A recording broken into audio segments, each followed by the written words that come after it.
Hey everyone, and welcome back to another episode of Disco Elysium, where last time we found out there's a whole lot more to this game than we were aware, or at least that I were aware. You were probably screaming at the screen, telling me, "You idiot! There's an entire area you're not empty cigarette exploring." package and a crumpled kebab wrapper in the trash bin. Ooh, kebabs. Okay, that just made me hungry. I remember the best kebab I've ever had was in a pop-up shop parked outside a college party. I was not drunk, I was buzzed, but it was like, what, 3, 4 a.m. or something. Coming out of the party, got a kebab, and it was the most delicious thing I've ever ate. It was amazing. 2 empty bottles of Tallulah vodka and a can of black potent porter is all you find. Empty? Sad. No, there's more in there. Livis strawberry liquor, plus some Pilsner bottles too. Better not pick them up. They seem unhygienic. A tragedy. He shakes his head with genuine sadness. What, the booze? Yes, it is a tragedy. I would have preferred them to be full. Whoever tossed it here was a heavy smoker. The brand name reads Red Astra. Red Astra is the black market version of Astra cigarettes, known for their high tar content. Sounds healthy as fuck. You see traces of mayonnaise and ketchup on it, as well as a tomato wedge. The wrapper reads Shish Kebab Revachol. Who the fuck puts ketchup on a kebab? Weird. It's no older than a day or two. No mold yet. And in case you're confusing, you're wondering, if I'm staying silent for like a second, I'm probably making a confused face. It's hard to concentrate in the smell. Like right now, the sea air brings some I was confused by ketchup in kebabs. It's fucking weird, man. It's fucking weird. I want a kebab. I miss kebabs.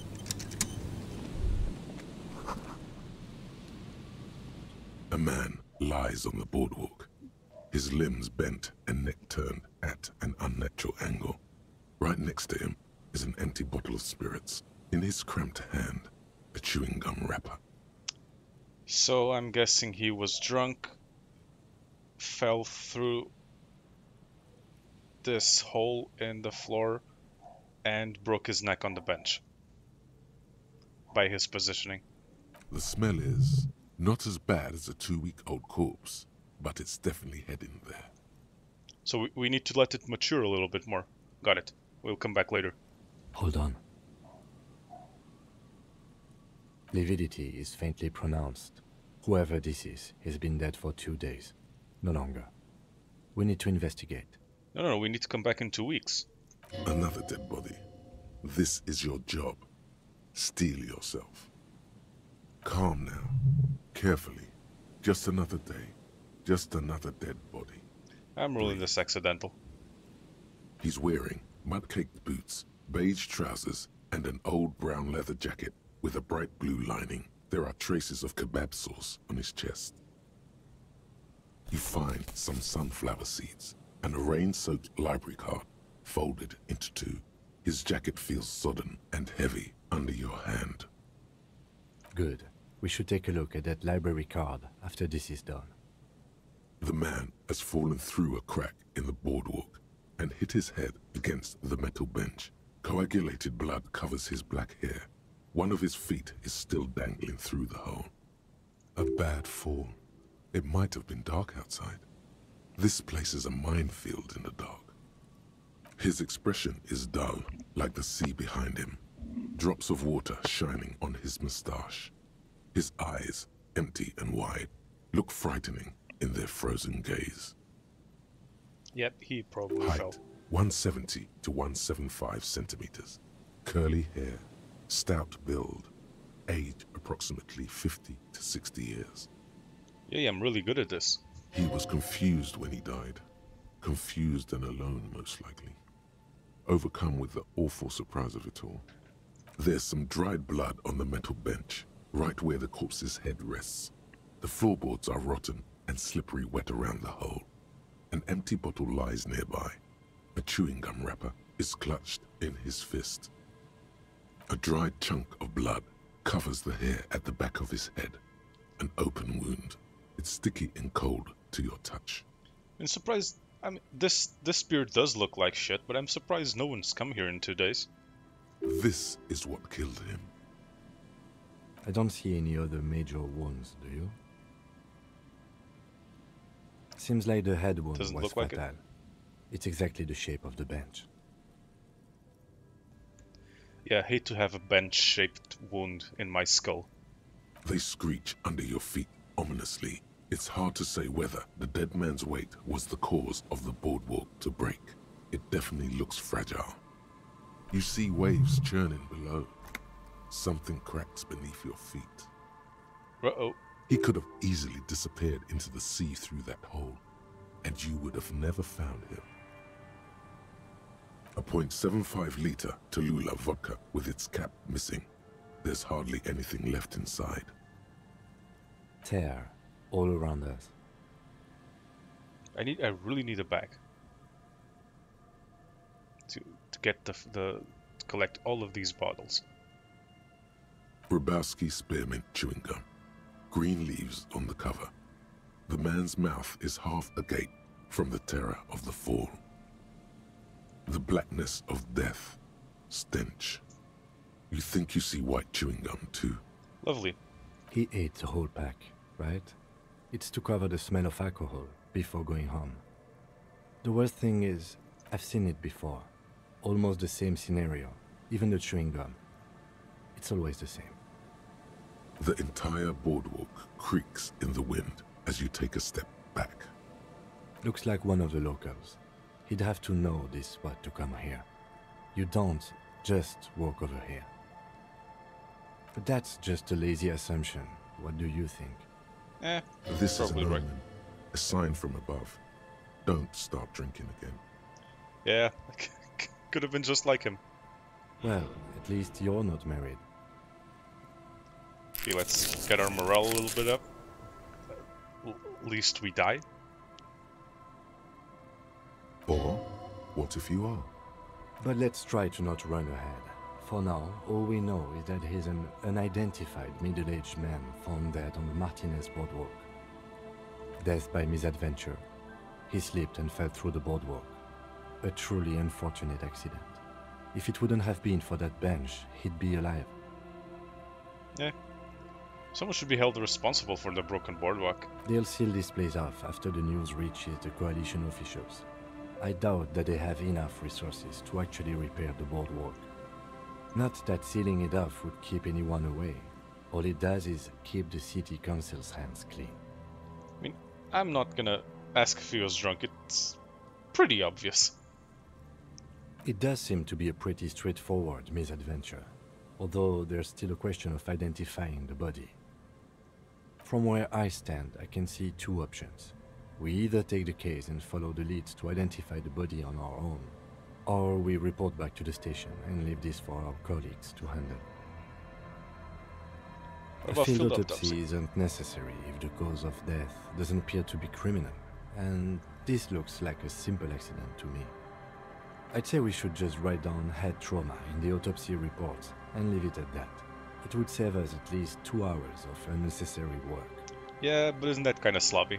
Maybe, but we don't really have much time or resources to spare. The guys at processing will take care of the rest. Yeah, we found him. Let's finish this. Alright, we should first examine the library card you found. Then we can call the station from my kinema. Let them know we are taking the case.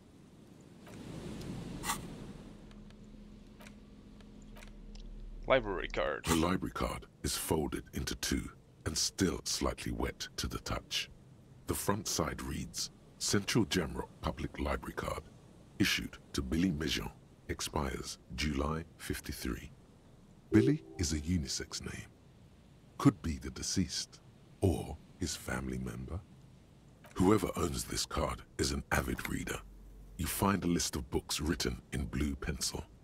Radio thriller. Stand a little less between me and the sun. The last one in the list is The Glinton Curve by M. Theobald. A library stamp indicates that the book has been returned. I mean, does a guy who drinks this much seem like a guy who has the time to read? Maybe. Most of these titles seem to be in the sci-fi genre. Some thrillers too. If lost, please return the card to the library. Dial 005 02 55211 or visit us at Moreau Street, 78, Jamrock. Business hours, 900 to 1800. No idea where the fuck this is. Good. We should give them a call from my kinema. See if we can learn anything about Billy Méjean. Great idea, Kim. That's why you're here, to make sure I actually do something. Okay, what else? We were procrastinating last episode, so we left some things to do back here. But we're not going to do those things, we're going to explore new areas.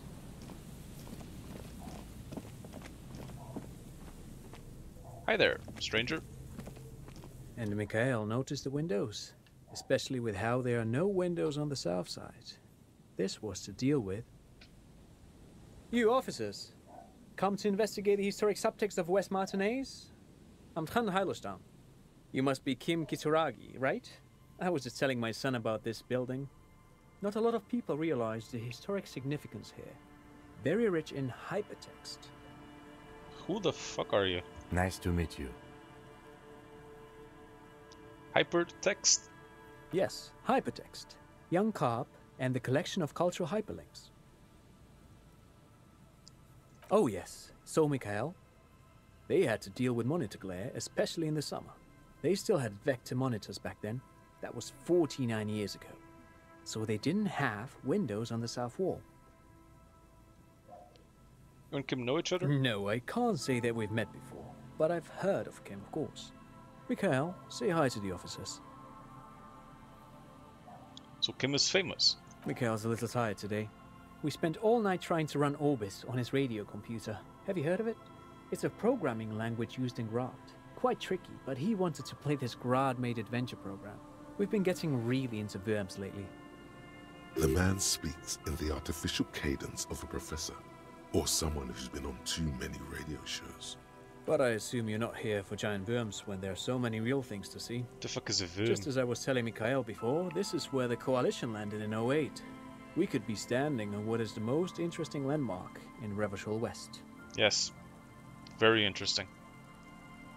This piece of derelict building.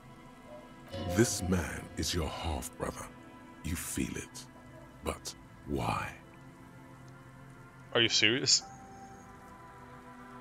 Well, get a load of this guy. He really enjoys his trivia. The Orbis programming language was named after its inventor, Victor Orbis, a cybernetician from Grad. They run Vox in the Occidental countries. I mean, for how much of a drunk fuck up I am, I seem to know a lot of shit. You look like someone who has money. Do you have any money? I do have some money, yes, but that's not what's really important here. It is important to me. I don't have money. No, I mean, come on. You need the money.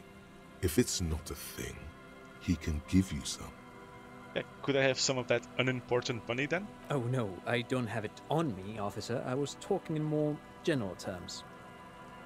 Do you have money on you? This is a civil asset forfeiture to stop. Give me all your money. I'm just spending time with my kid here, showing him around the lesser-known parts of our hometown. It wouldn't be wise to carry huge amounts of cash on such expeditions. Why not? Seems like a safe enough place. Look at it, it's lovely. Not that he would have to worry about being robbed. He looks surprisingly buff. Does he work out? Aha! But it's not just any empty old building. What not a lot of people know is this used to be the R&D department of Felt Electrical. And Felt, which now sells ink cartridges mostly, was once a top dog in the turn-of-the-century cybernetics boom. So they made Skynet. Good.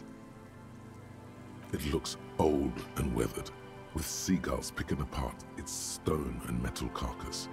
Bushy undergrowth has taken hold of the collapsed rooftop.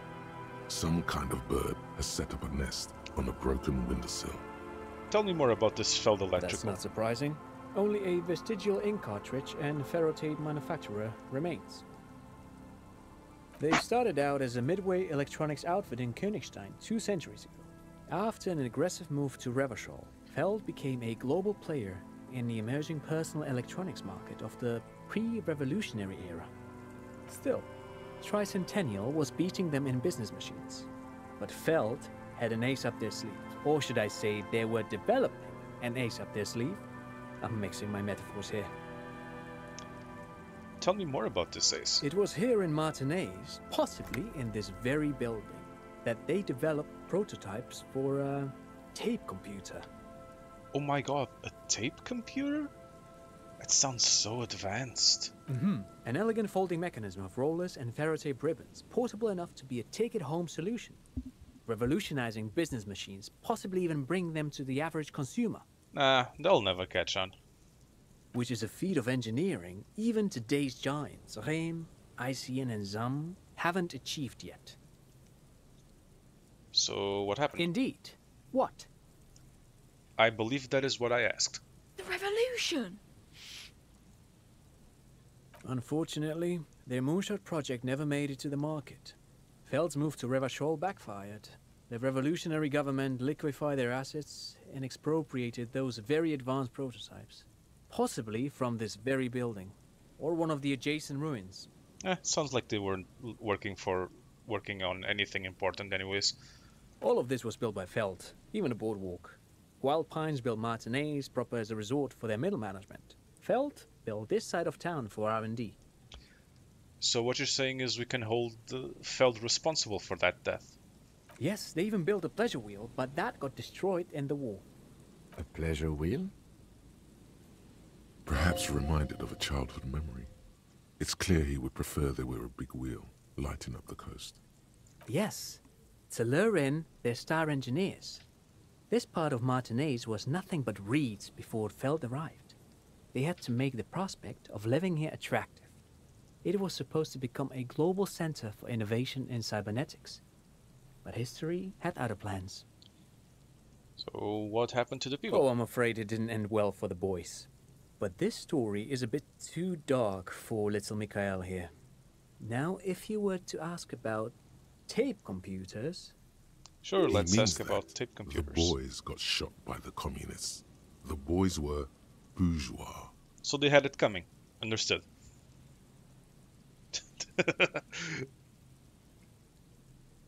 Now, do you know what the bourgeoisie is? Officer, I told you this chapter of history wasn't on Mikhail's curriculum yet. Let's keep this kid-friendly. Need to teach the kids some class consciousness. The boy looks first at you, then back at his father, confused. Do you know what the bourgeoisie is? They used them for military communications, but also to write and send out press releases, the most notorious example being Le Décret de Mars. What's the Mars Decree? I mean the radio transmission sent out to news agencies and world governments by the newly created Commune of Revachol on the 7th of March in the year 02. Fantastic. A short-lived legislative foundation for a short-lived utopia. Ah, sad. It's a beautiful piece of text, actually. A singer-songwriter I know, Charette, called it a love poem to Revachol on her political concept album, Bon Baiser dans le Lind. You should read it. Every local library in Revachol stocks a copy of the decree. I tried to get Mikhail to memorize it. Tried to. Someone was much too interested in worms to be paying any attention. The kid takes a peek at the green and silver worm on the cover of the book, Kid, already forgetting about this part of the discussion. Kid, you should really pay more attention to Oh, communism. I'm afraid it didn't end well for the boys. He means that. The boy. Tape computers. How did the tape computers work? Actually, no one knows. No one even knows what a computer made entirely of tape would look like. But word has it, they were very elegant, exquisite, alien-looking turn-of-the-century hardware. Wait, you think the computer was made out of tape? Oh, my sweet summer child. Buckle up. 10 years ago, I did a little freelancing, I guess you could say. I was a special consultant for an exhibition at the Womty Dumpty Dum Center in The Vredevoort, what Oranje. now? It raised the same questions, and we had lengthy discussions with Paul Ockerman, who was head curator at the time. This was before the twins Keith and Guy Hughes joined the team, trying to... The fucking Dutch. They're fucked up naming things. Wait, did he just say Wumpty Dumpty Dum Center? I do believe he did. He did it. He said Wumpty Dumpty Dum Center, like it's the most natural thing in the world. Yep. What the hell is a Wumpty Dumpty Dum Center? And who the hell are Keith and Guy Juiced? What the fuck is a Humpty Dumpty Dum The Center? Womty Dumpty Dum Center for Contemporary Art. The exhibition itself drew on Lagerman's notion of memory, and so there were some parallels. That's why the head curator, Paul Ockerman, chose to... No, you're making this shit up. In fact, I'm not. The Womty Dumpty Dum Center is a place you can visit if you're ever in Vredevoort and are ever in the market for an exhibition space / contemporary art research center. There's an actual place called Humpty Dumpty Dum Center. Fucking hell. But perhaps I should return to the tape computers. As I was saying, the device itself was very elegant, fragile even. One could write directly on the tape using a special chemical solution. The machine would then analyze the handwriting, perform operations, and project output onto a white screen. It was a beautiful, delicate thing.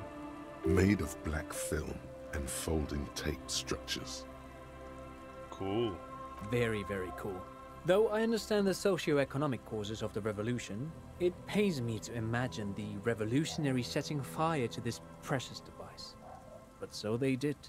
The felt playback experiment vanished into the fires of '07.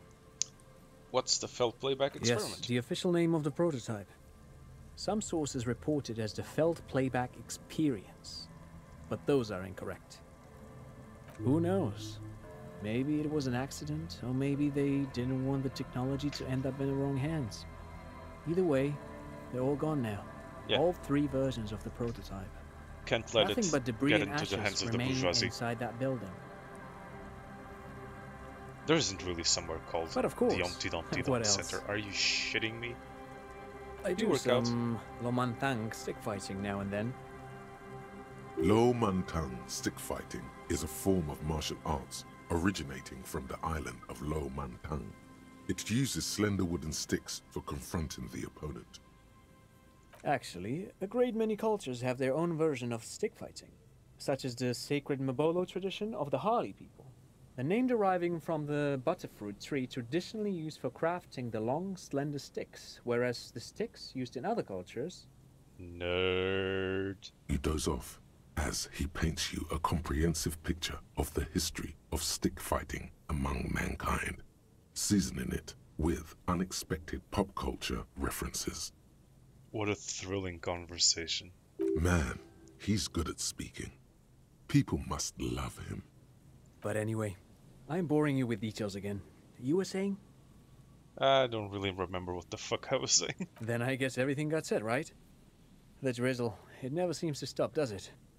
Thank you for all the interesting No, information. thanks to you for having me and little Mikhail here to pick your brain. A very interesting conversation indeed.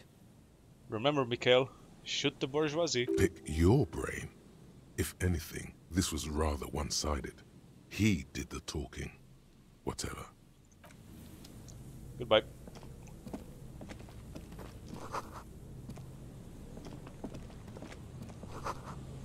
Fence blocks the path. No way from here. Damn it. Must explore. Must explore. Okay, I need a skill point. I must get Wumpty Dumpty Dum Center internalized.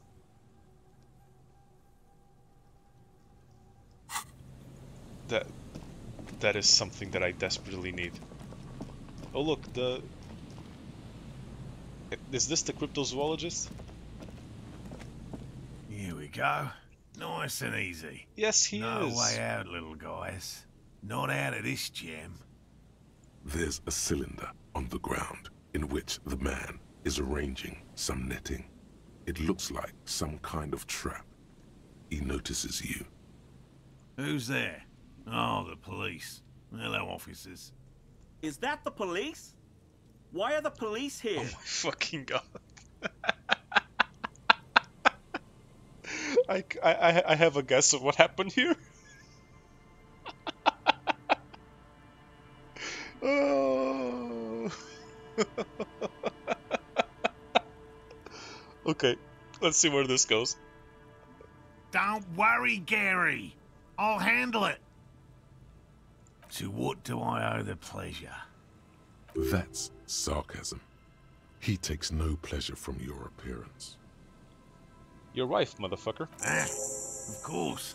Thank you for passing along the message. That damn water lock is broken, and we can't go all the way around the 881. The 881 is a raised motorway that separates Martinez from Jamrock. The labyrinth of streets underneath it makes it difficult to pass, not like walking over a nice water lock. Yeah, I broke it, but I fixed it now. You broke the water lock with a motor carriage? There was a billboard in the canal, not a vehicle. It said Samaran Butter. Sure, it was the sign's fault. Did he say we can go back now? Yes, Gary. We can go soon. If you see Lena, tell her I won't be long. Sir, your wife is waiting for you. I just have to do one more round. See if the phasmid has taken the bait. Then we're going. What, pray tell, is a phasmid? Well, first of all, it's damn difficult to find, which is why we've been knee-deep in the reeds laying traps for it. That is not what a phasmid is. That does not explain what a phasmid is. Good question. Being a phasmid of the order Phantasmodea, a ghost insect, it disguises itself as plant matter. In this case, the reeds. Awful lot of reeds around, aren't there? Mate, that ain't a ghost insect. That's a stick bug or whatever the fuck it's called. There's nothing supernatural about it, mate. And I suspect it may have also developed other specialized techniques to protect itself from predators or scientists in our present case. What are these specialized techniques? It's my hypothesis that it has evolved certain electrochemical defenses that allow it to interfere with animal perception, impeding pattern recognition, confusing the visual cortex. But I cannot describe how these defenses work, much less how they evolve, without studying a live specimen. Yes, it makes perfect sense. You're beginning to suspect there's something paranatural about this phasmid. Oh, obviously. That's the only explanation. A ghost insect, he said? These people are looking for a ghost. So you're a ghost hunter.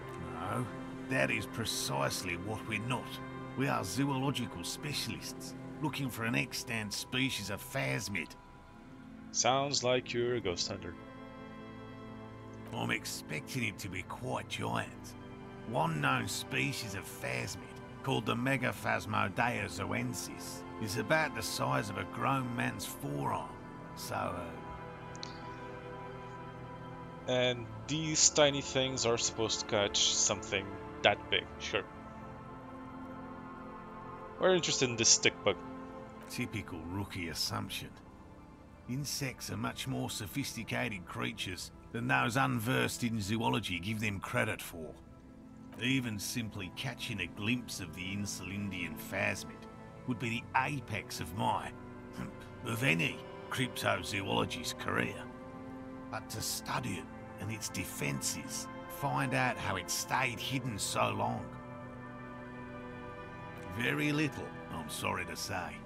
No one's ever captured a specimen, so all our information is based on first and third-hand accounts.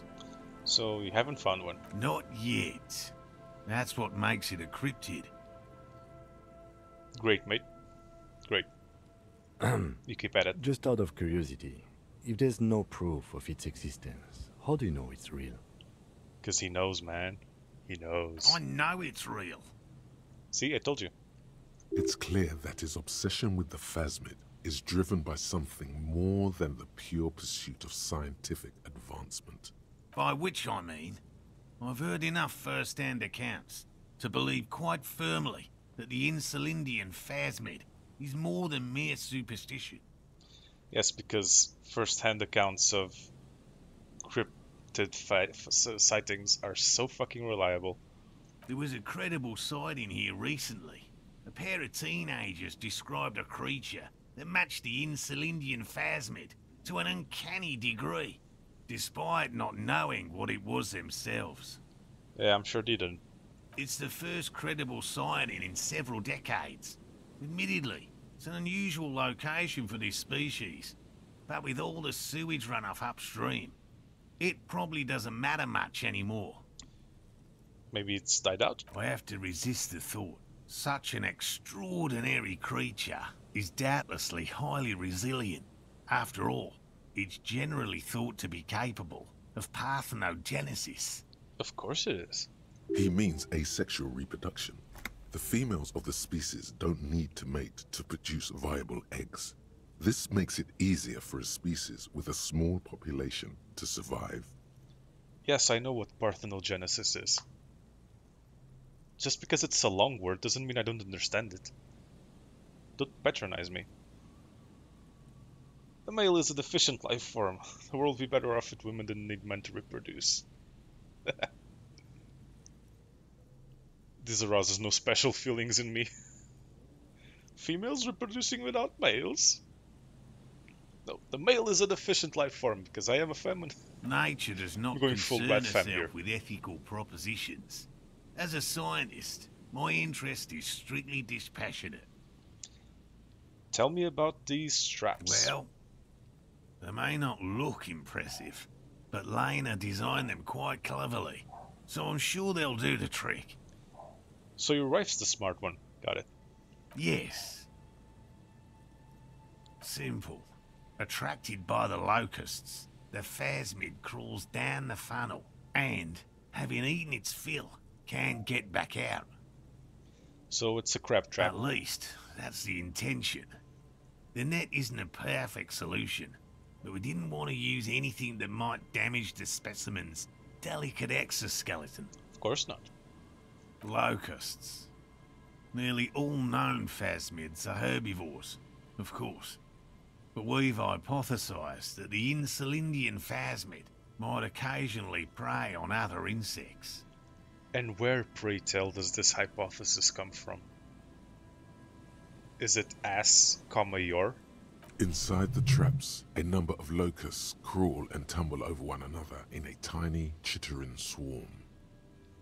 A meat-eating stick insect? Does it pretend to be the reeds as part of its ambush behavior? This seems unlikely. No, it's clearly an undiscovered apex predator. Thank you for your opinion. We have also included plant material in the traps to satiate your skepticism. Oh my, I am relieved to hear you say that. They'll work, I assure you.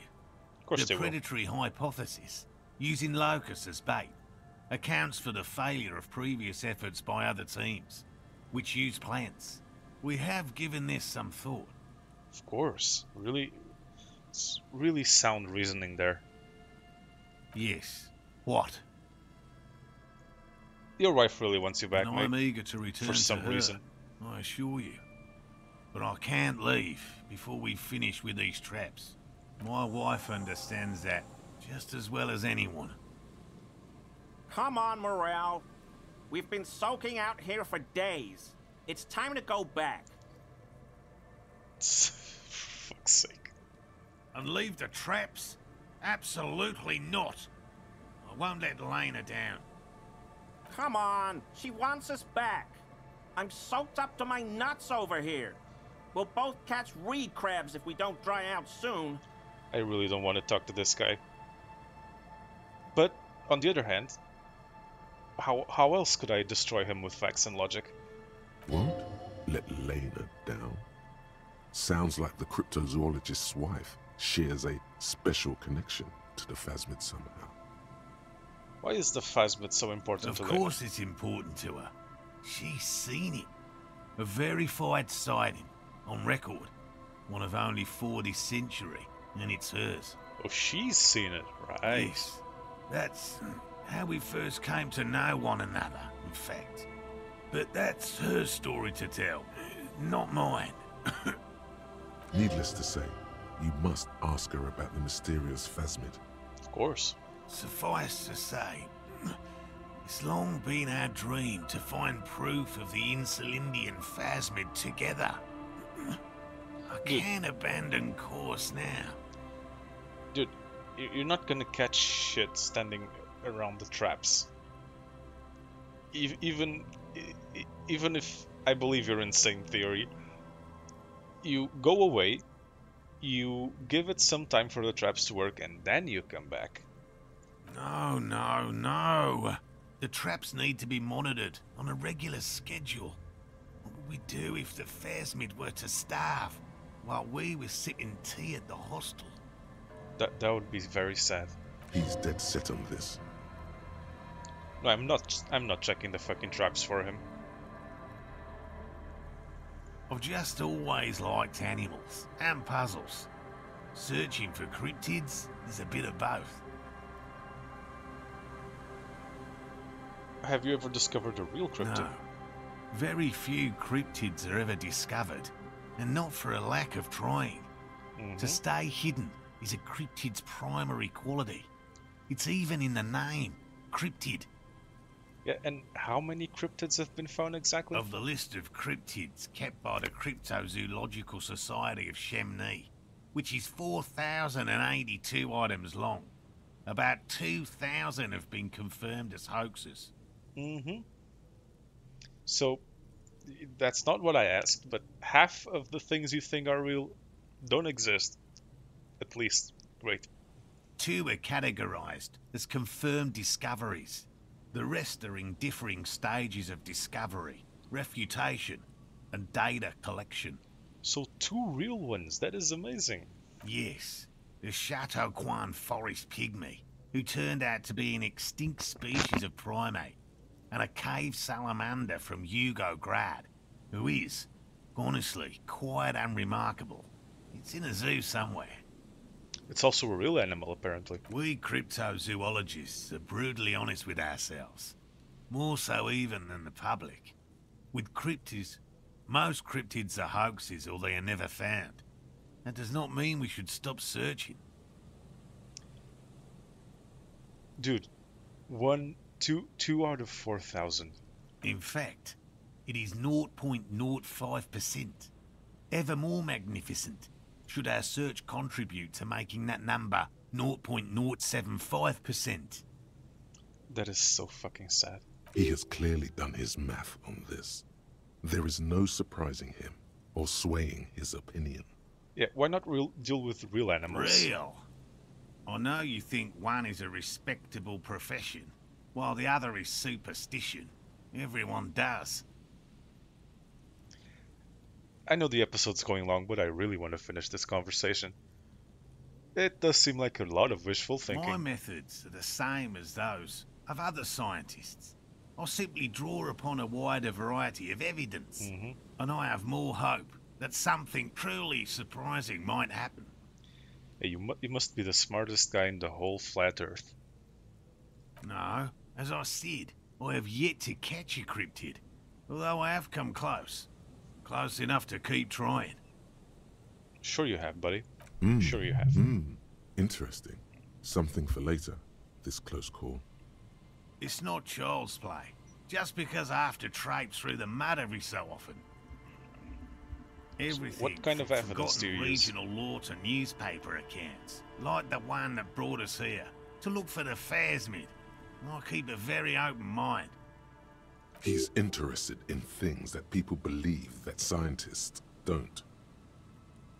Most establishment scientists only care about reputation and remuneration, not real research, and certainly not the truth. They're a cowardly lot, and both the field and basement archives can be dangerous places. Tell me, have you given any thought to expanding your field of research to space aliens? Yes? So what if we check the I didn't tracks for expect you? you to take such an interest in our work here, officer. Yeah, I am a scion. Well, be that as it may, I'd really appreciate the help. Where the fuck are these There are traps? 4 in total. One is to the south, on this little peninsula, by the boathouses there. It's very near. Another we set in Land's End, to the northeast. It's behind a small sand dune there, on your way to the old radio tower, after the church. I'm gonna regret this, aren't I? The third is set near the canal, where you crossed, by a concrete slab. A big thicket of reeds going up the slope, and among them... You should check at least one of those before returning to this one, since I just said it. This one's more of a technicality, but still, better safe and stupid than sorry. That seems like a lot. Do we really have time for this extracurricular venture? We must pursue knowledge, Kim. It's knowledge. Is it? Yes, of course. If you think it's important, you have been right before. Yeah, I have been right before. I've also been wrong before. What if there is a Bring phasmid? it to me at once. Just make sure the trap is closed tight. He's not comfortable with the possibility that you'll claim the find, but he's lying about this even to himself. And what if I encounter the phasmid in the wild? That's highly unlikely, officer. But in the event you do, I'll spray you with a pheromone mixture I developed. Oh, fantastic. It's made of musk and research chemicals. The pheromone should attract the insect to you, or at least prevent it from bolting at the sight of you. It's quite potent. Will last you about a week. Yeah, lay on me thick. This is gonna be great. I hope you're not buying this. He dispenses it without letting you touch the canister, so it would be precious like holy water. It is precious. A single dose cost me 50 real to develop. Not that I expect you to understand self-financing one's own research. Dude, you'd be better throwing the 50 real in the river. At least then you could get it back. Right, which means you two can pack up and go back to the welding. Whatever he thinks about this detour, it's clear that these men are exhausted and in need of assistance. Finally, someone's talking sense. Thank you for your help. Gary and I will start breaking down camp. If you have any more questions, now's the time to ask. We'll be gone once you get to it. If it's more cryptid-related business you want to discuss, you'll have time for that later too.